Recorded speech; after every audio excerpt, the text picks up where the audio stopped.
రెండు తాబేళ్లు చాలా కాలం రెండు తాబేళ్లు పరుగు పందెం పెట్టున్నాయి. మొదటి తాబేలు గెలిచింది, రెండో తాబేలు ఓడిపోయింది. మొదటి తాబేలు సంబర పడిపోయింది. రెండో తాబేలు ఇట్లా అన్నది, మన ఇద్దరము గట్టుపైకి వెళ్ళి అలా హాయిగా తిరిగే శబ్దము అన్నది. రెండు గట్టుపైకి ఎక్కాయి. కొంచెం దూరం పోగానే నక్క కనపడింది. నీళ్ళల్లోకి రెండు తాబేళ్లు పోతుండగా నక్క చూసింది. నక్క చూసి రెండు కాళ్ళతో దాని డప్పల పైన నొక్కి పెట్టింది. మొదటి తాబేలు ఇలా అన్నది, నక్క బావ నువ్వు నన్ను ఏం చేయలేవు అన్నది. నక్క బావ ఎందుకు చేయలేను అన్నది. రెండో తాబేలు చెప్తుంది, మేము నీటిలో ఉంటేనే మెత్తగుంటాము, బయట ఉంటే గట్టిగుంటాము అని చెప్పింది. నక్క తెలివికి ఆ రెండు తాబేల్ని నీళ్ళల్లో వదిలిపెట్టింది.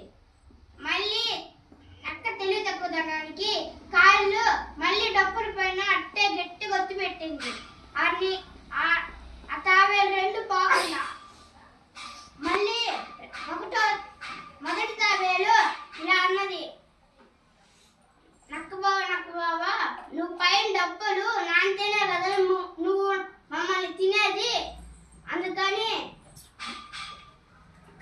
నక్కగా తెలివి తక్కువదనానికి కాళ్ళు తీసేసింది. తాబేలు రెండు వెళ్ళిపోయాయి నీళ్ళల్లోకి.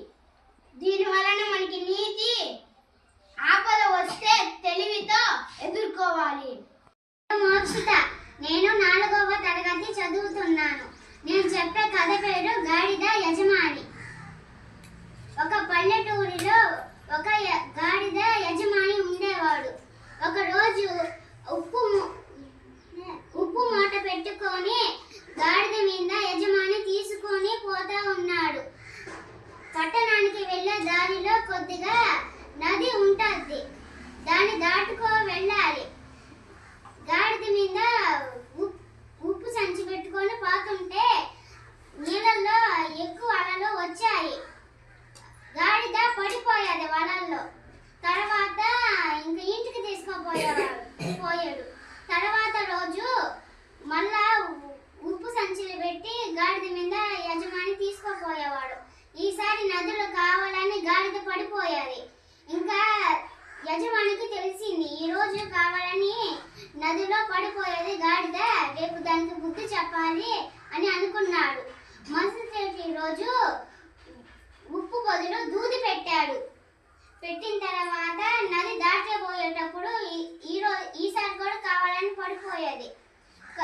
పడిపోవటం వల్ల దూది వల్ల దూదిలోకి నీళ్లు పోయేలేకే బరువు ఎక్కువ అయ్యేది. గాడిద లేవలేకపోయింది. యజమాని కర్ర తీసుకొని దాన్ని గట్టిగా బాదాడు. లేపి ఇంకా తీసుకొని పోయాడు. పట్టణానికి చేరుకున్నాడు. ఈసారి గాడిదకి తెలిసి వచ్చింది, చేసే పని ఏదైనా కూడా నిజాయితీగా చెయ్యాలి అని దానికి తెలిసి వచ్చింది. ఈ కథ ద్వారా మనము ఏం తెలుసుకోవాలంటే, మనం చేసే పని ఏదైనా నిజాయితీగా చెయ్యాలి.